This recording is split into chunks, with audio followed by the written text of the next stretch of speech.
que ya realmente no existen viejos medios. Esto significa que tienen más posibilidades los que menos mochila histórica lleven a sus espaldas. Estás compitiendo con todo el mundo que tiene voz pública. José Luis Orihuela, autor de un libro muy recomendado que invita mucho a la reflexión. Estuve ya leyendo Culturas Digitales y es un libro que de verdad tiene muchos momentos para frenar y ponerse a pensar sobre lo que nos está pasando con esta digitalización global y donde los medios de comunicación naturalmente ocupan un rol también central en su proceso de transformación. Y yo quería comenzar, José Luis, con un concepto que hablas en el libro que se llama el point casting, ¿no? Porque cuando hablamos un poquito de nuestra historia, sabemos que el broadcasting, la radio, la televisión, de alguna forma los periódicos, pero sobre todo la radio y la televisión venían, digamos, del mundo del broadcasting. Evolucionamos hacia un concepto de narrowcasting, es decir, comunidades ya o segmentos más específicos y una audiencia también más hacia formatos on demand. ¿De qué se trata este llamado pointcasting?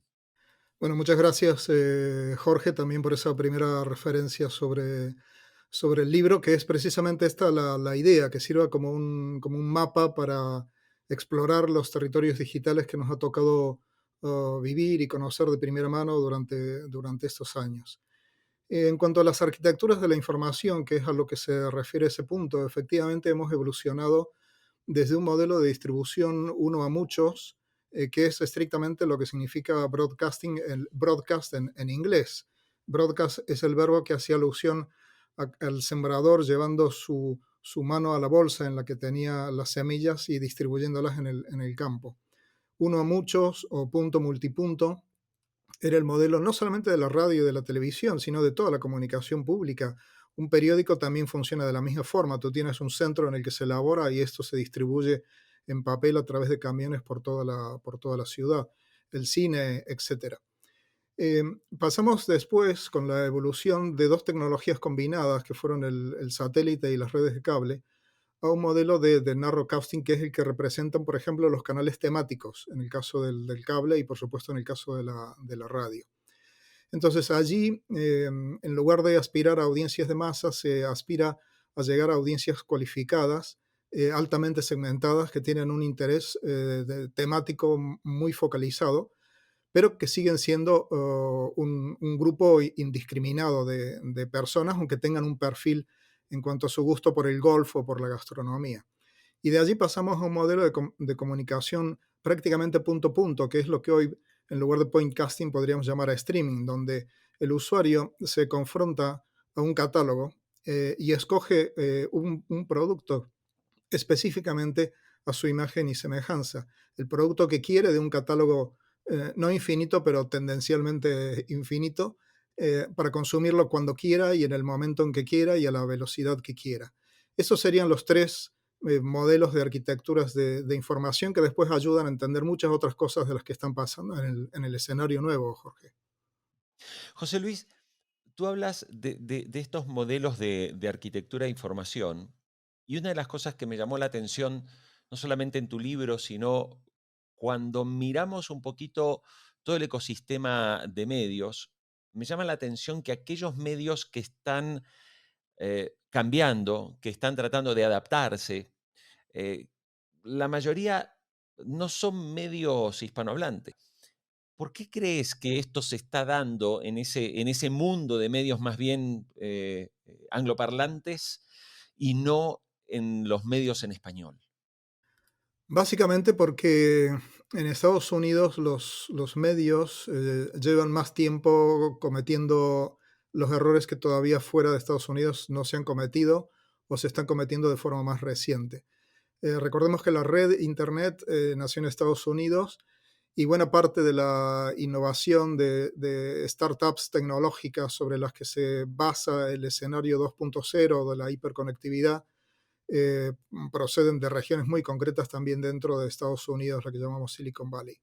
con lo cual los medios norteamericanos fueron los primeros que tuvieron a mano esa tecnología, los primeros que empezaron a explorarla, los primeros, como te digo, que comenzaron a cometer errores, y eso es lo que les ha llevado al nivel de excelencia, de perfeccionamiento y de sofisticación que tienen ahora mismo. Hay otro elemento cultural de los anglosajones que es esa cultura de la innovación, del emprendimiento, de lanzarse, de comenzar.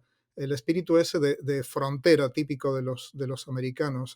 Pensar que esa nueva frontera, esa nueva fiebre del oro, eh, se empezó a producir cuando se desarrolló la web, especialmente a partir del año 93, que son los primeros navegadores gráficos.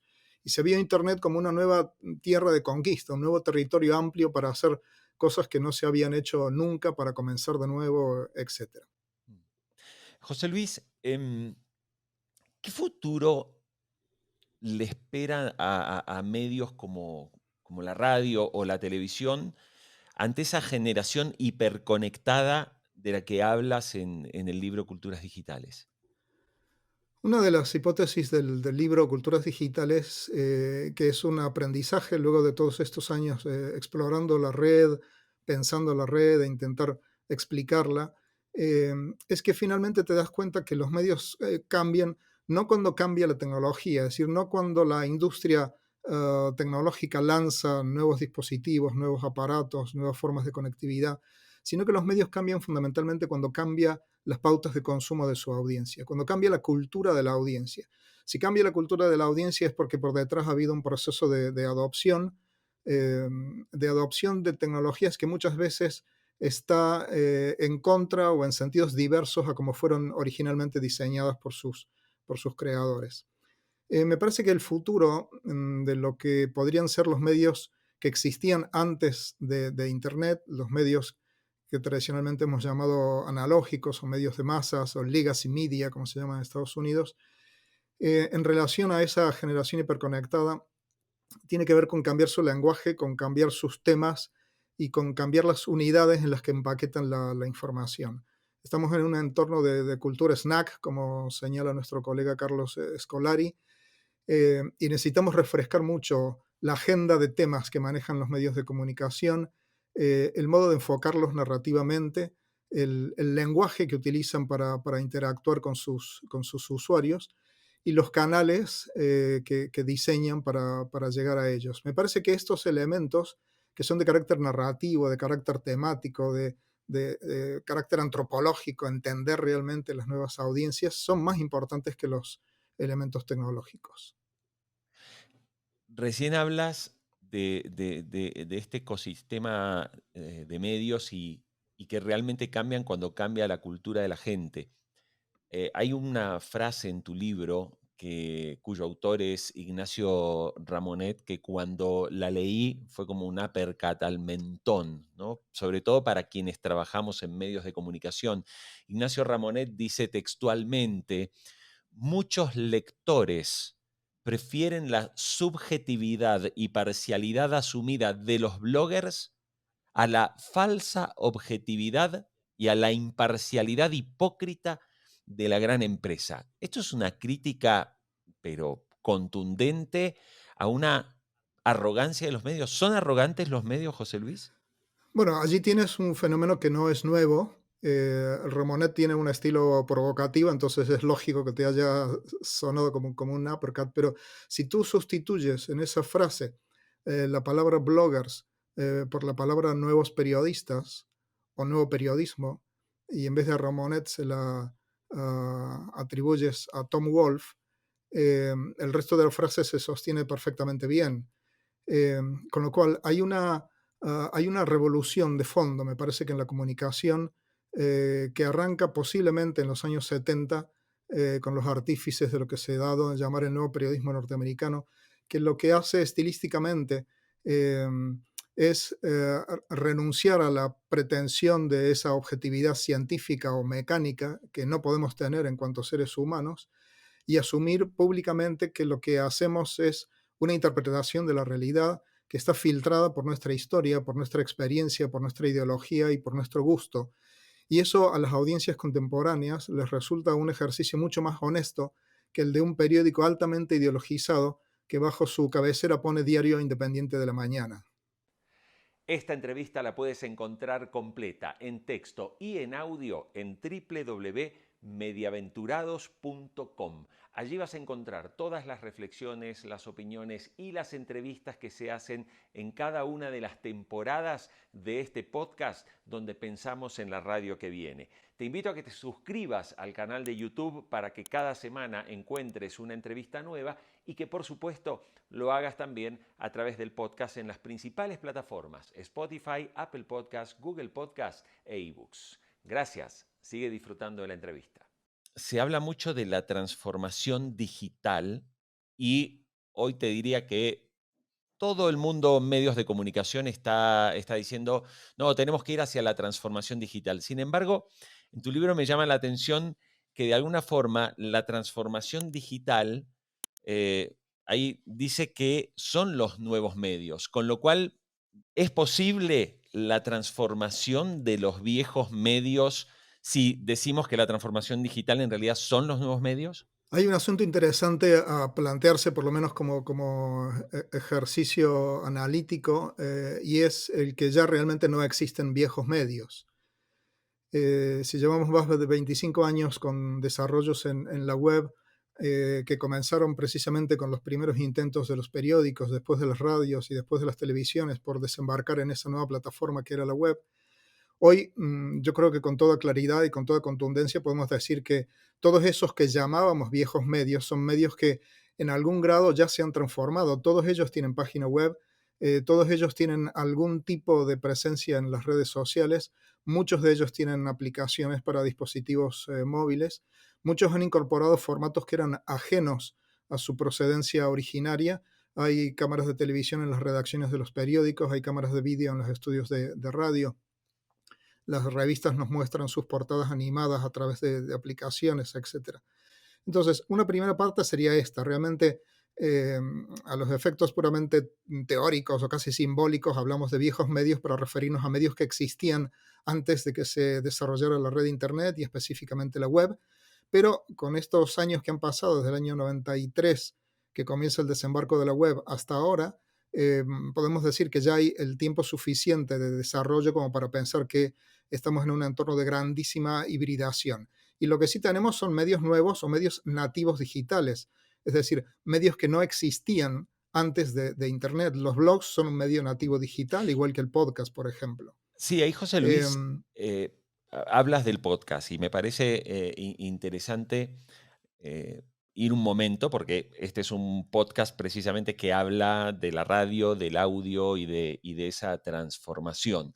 Yo me imagino que tú también ya debes ser un consumidor de podcast, pero tu mirada, siendo un especialista y siendo además un catedrático del mundo medios, pero que ha trabajado mucho el análisis de los medios, sobre todo de la transformación de los periódicos. Pero, ¿cómo ves, por ejemplo, esta decisión de los periódicos, ¿no? De ser un poco los líderes en un lenguaje que históricamente es la radio, que en el caso este es el audio a través del podcast? bueno, me parece que hemos visto a lo largo de la historia de los medios de comunicación, antes y después de la revolución de Internet, procesos permanentes de canibalización.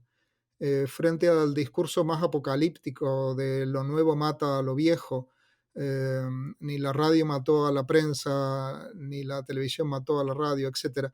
Lo que tenemos es un proceso de canibalización y un proceso de mutaciones que nos muestran hasta qué punto es interdependiente el sistema mediático.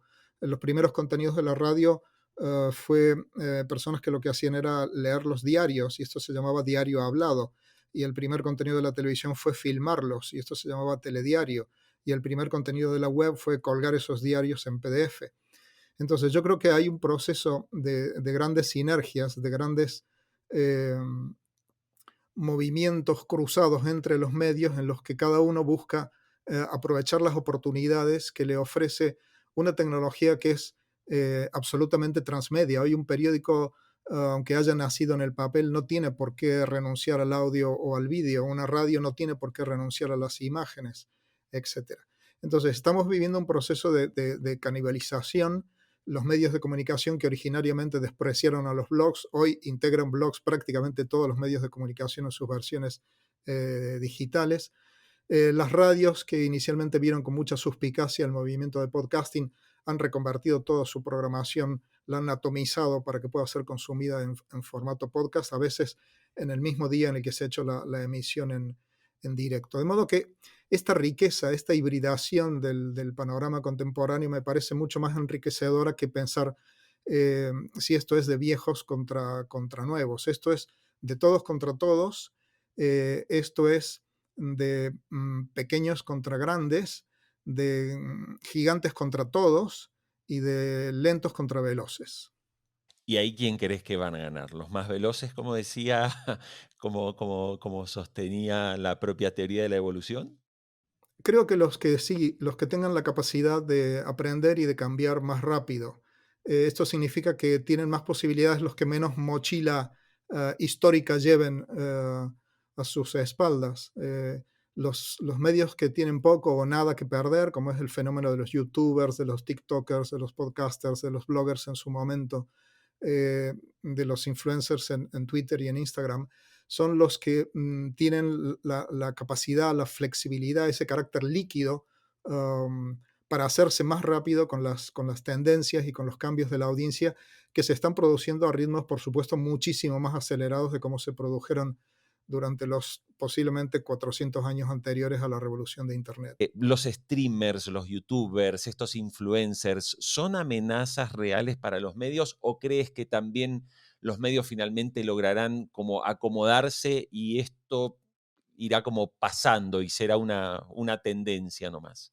Por supuesto que son amenazas, porque en definitiva todos estamos compitiendo por el único recurso escaso que queda en toda la economía de la información, que es la atención de la gente.